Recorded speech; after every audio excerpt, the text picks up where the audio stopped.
After successfully logging into the IVG, the driver opens the Hours of Service application and sees the Status tab. At the top are the remaining hours before the driver goes into violation for any Hours of Service rule and the name of the driver whose records are displayed. If there is a co-driver logged into the IVG, that driver can be selected. To ensure driver security when there's a co-driver logged in, at any time either driver wants to view logs, the driver is prompted to re-enter a password. A green dot indicates the active driver. A gray dot indicates the inactive driver. Next to the driver's name is the current DOT, MOT in Canada, date and remaining hours until the driver goes into violation. If your company uses the workflow or vehicle inspection report applications, the driver can jump to those applications from almost any screen in Hours of Service. The driver may see messages showing the log status. Log update in progress, not current logs. Review and approve your logs. When the driver's logs are sent for approval, the driver sees the second message. The status screen shows how many hours the driver will gain over the next 2 days. Have your drivers use this information to determine if a 34-hour reset is needed. The Status tab also displays the current duty status and information about that status. To edit remarks on the current status, the driver taps Remarks. To change status, the driver taps Change. Here the driver taps a different duty status. The available duty statuses are based on if this is the active or inactive driver and what features are enabled for drivers. You can define a list of remarks that a driver can specify or allow the driver to type a remark to describe what occurred during that status. If typing a remark, the driver taps in the text box and types on the pop-up keyboard. When finished, the driver closes the keyboard and taps OK. In this example, the driver is now in off-duty status. If you enabled clock in and clock out for your drivers, they may account for on-duty time away from the truck. Clock in is before the driver began driving, such as attending an early driver meeting. Clock out is used at the end of the driver's shift, such as completing paperwork in the office. When clocking in, the driver enters the time the shift began. The driver taps the arrows to the right of the posted clock-in time to adjust the start time, then selects 1 or 2 remarks, or if available, types a remark to describe what happened during the status. When done, the driver closes the keyboard and taps OK. The clock out function works similarly, and the driver identifies when the shift ends. The Summary tab graphically shows the 4 main clocks available to the driver. The shortest bar indicates the Hours of Service rules that is next to go into violation. The Clocks tab displays only if you specified on your contract that you would like to run rule sets other than the default U.S. rules. If you're running multiple rule sets, this tab shows a summary of the driver's hours for the current duty cycle. The Hours of Service application does not automatically identify when a state or international border was crossed. While the driver is pulled over during a border crossing inspection, the driver must tap Border to indicate manually that there is a border crossing.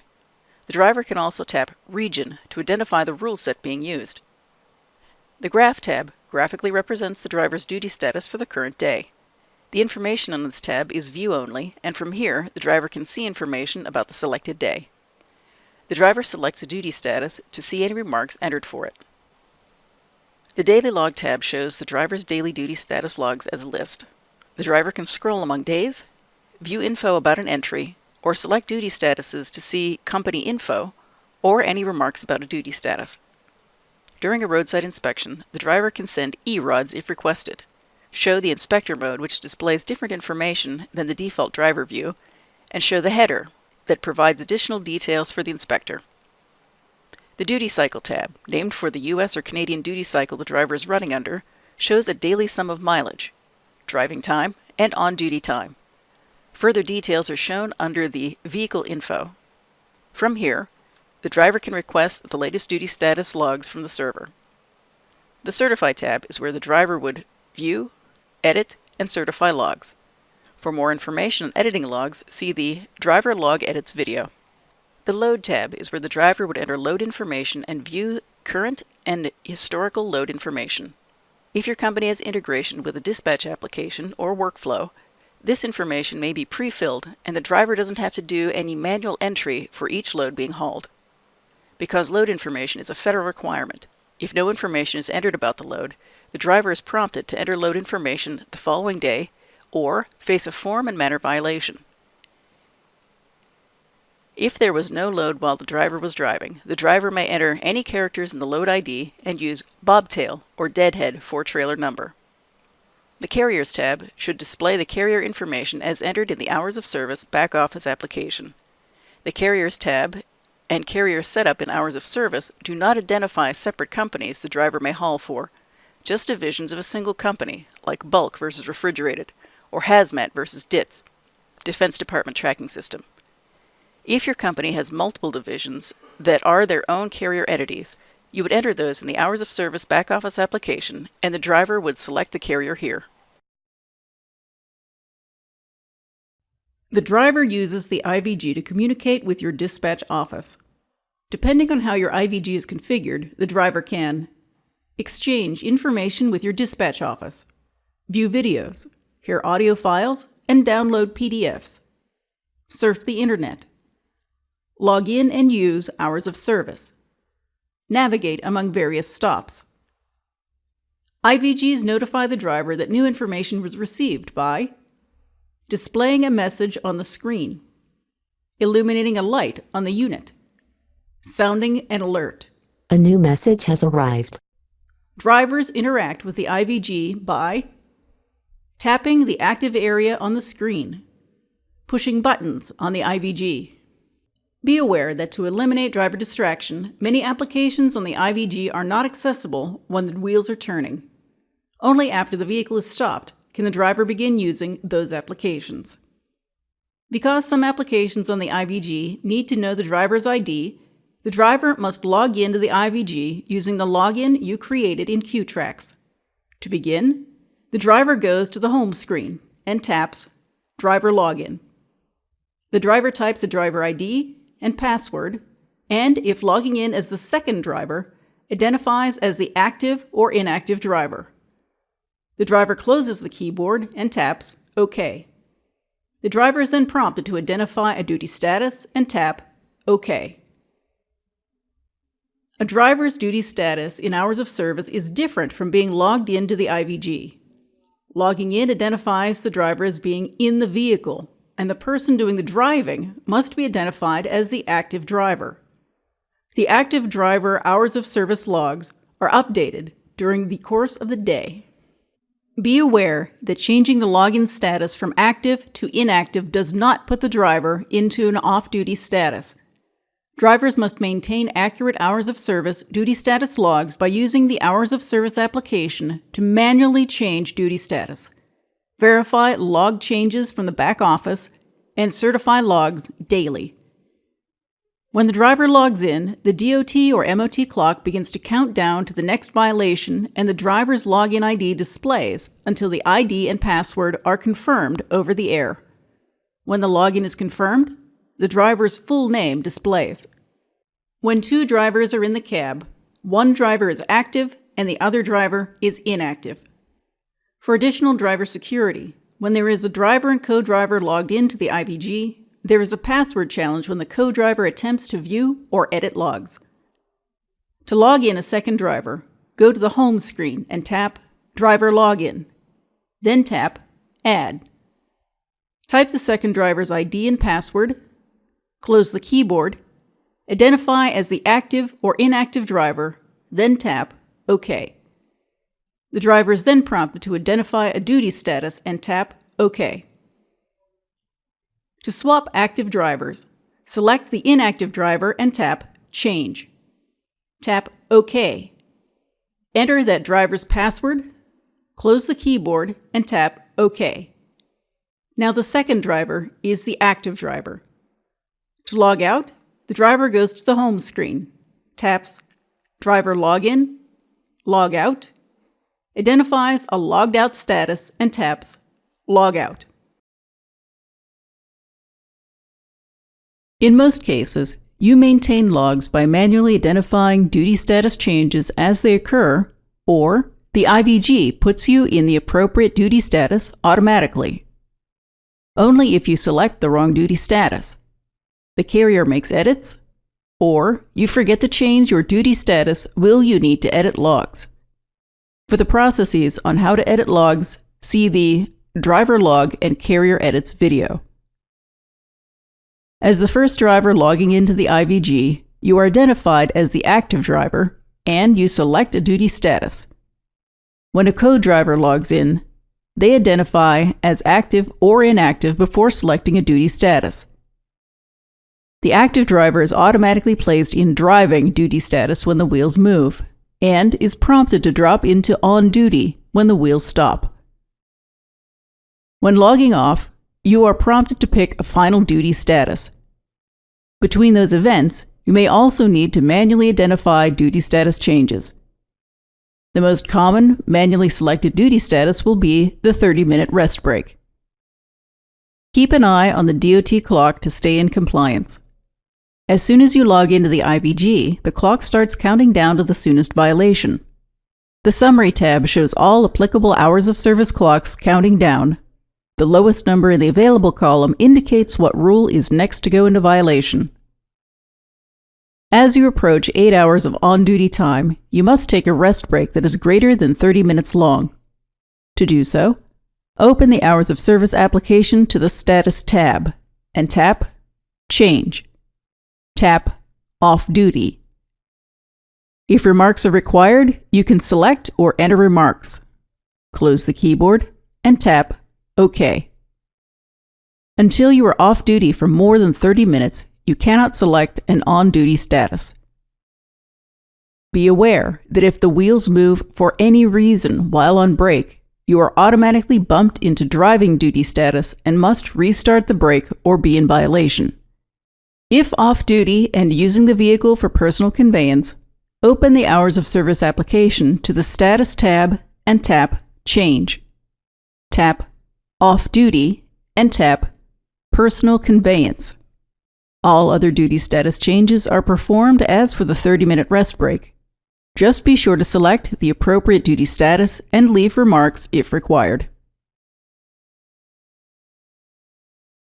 You must ensure that your load and carrier information is accurate, or risk a form and manner violation.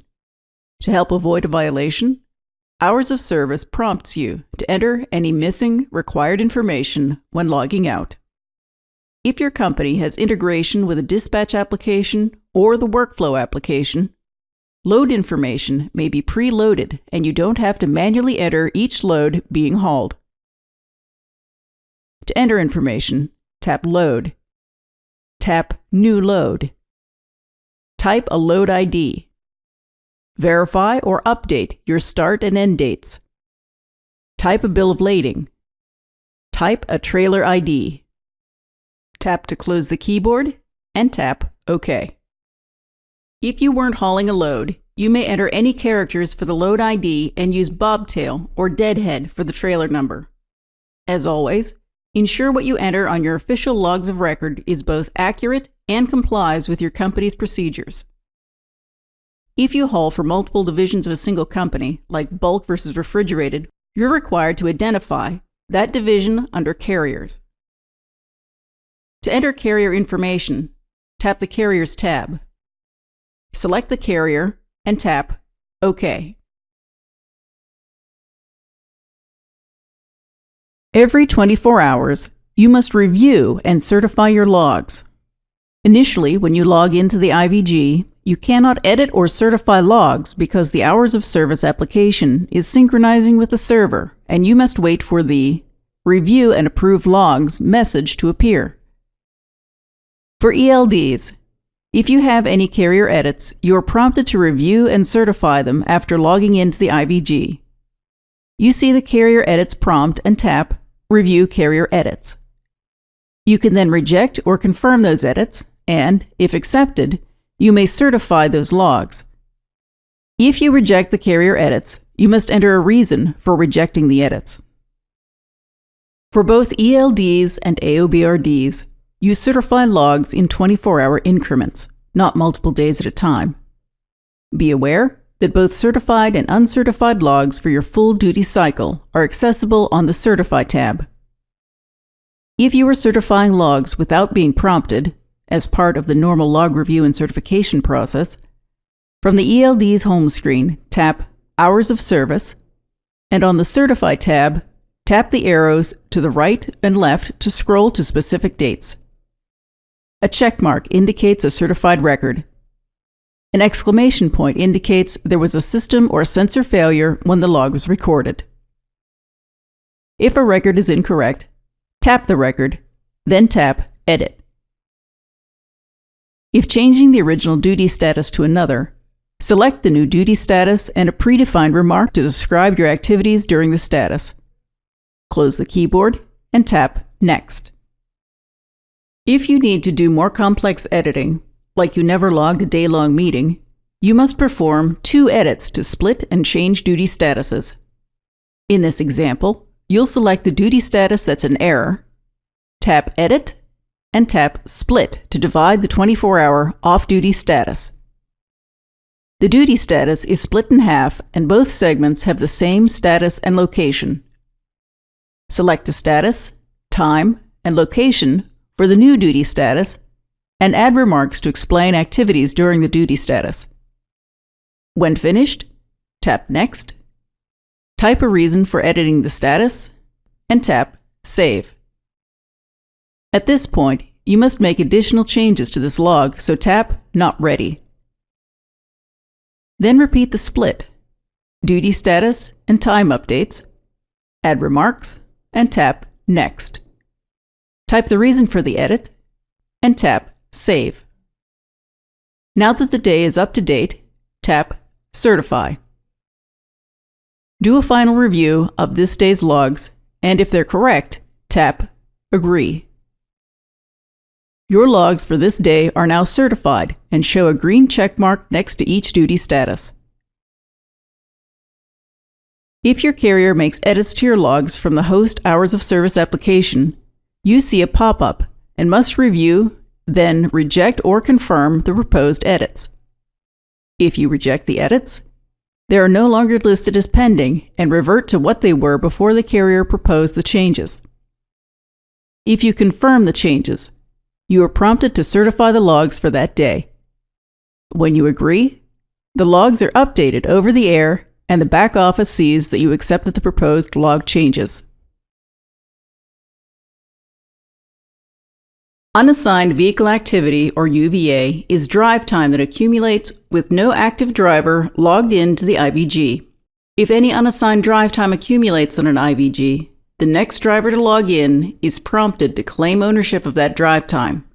If you reject the drive time, your company's back office personnel must manually assign it to a driver. Back office personnel periodically review reports to identify and resolve instances of UVA. Be aware that you may also see a performance monitoring prompt that is different from the hours of service UVA prompt. Accepting the UVA prompt adds hours to your record of duty status logs, and accepting the performance monitoring prompt adds information about driving and idling to your performance monitoring totals, but does not affect your hours of service logs. Just be sure that any time you accept is truly time that accumulated on this vehicle while you were the active driver. If the back office assigns UVA to you, you must review and certify or reject that change. You'll see a notification when you log in notifying you that the carrier edited your logs, and you can review those changes before you certify your hours. To avoid generating UVA, be sure to log into the IVG at the start of your day and verify that your full name resolves, indicating your login was successful. If you have a co-driver, be sure to indicate that you are the active driver while you're driving. Personal conveyance, previously known as off-duty driving, is a special case of the off-duty status that, if allowed by your company, lets you manually identify time that you generate while off-duty as personal conveyance. Your company may allow unlimited personal conveyance or limit it to a number of minutes. If your company limits the length of personal conveyance, you'll receive an alert on the IVG that indicates that you're exceeding your company's personal conveyance threshold, but you are not automatically dropped into drive duty status. If available, you change your duty status to off-duty and flag it as personal conveyance. You must enter remarks about the duty status. Close the keyboard and tap OK. While you are in personal conveyance, the GPS resolution for your location is reported to the nearest 10 miles, 16 kilometers. Be aware that your company may have set up automatic notification so that someone is alerted when you enter personal conveyance. When drive time accumulates as personal conveyance or yard move, it is indicated on the graph tab as a different color, not on a separate line. Be sure to manually terminate personal conveyance when you're done moving. Drivers are required to keep their duty status logs up to date and certify them every 24 hours. When drivers are stopped by a DOT or MOT officer, drivers can expect that, in addition to a possible vehicle inspection, they must present their driver's license, medical card and waiver, hazmat requirements, and other materials including current daily logs and hours of service. Drivers should have the ELD guide available and accessible in cab as the inspector may request to see it. This guide is a set of instructions on how to share or transfer your logs to an inspection officer. If stopped for an inspection while using the Omnitracs Hours of Service application, the driver will open the Hours of Service application and navigate to the Graph tab. Hand the IVG to the inspector through the driver's window. Provide the ELD guide. If the inspector requests electronic copies of the logs, the driver must navigate to the Daylog tab and tap eRods. Select Web Services or Email. Enter any comments and tap Send.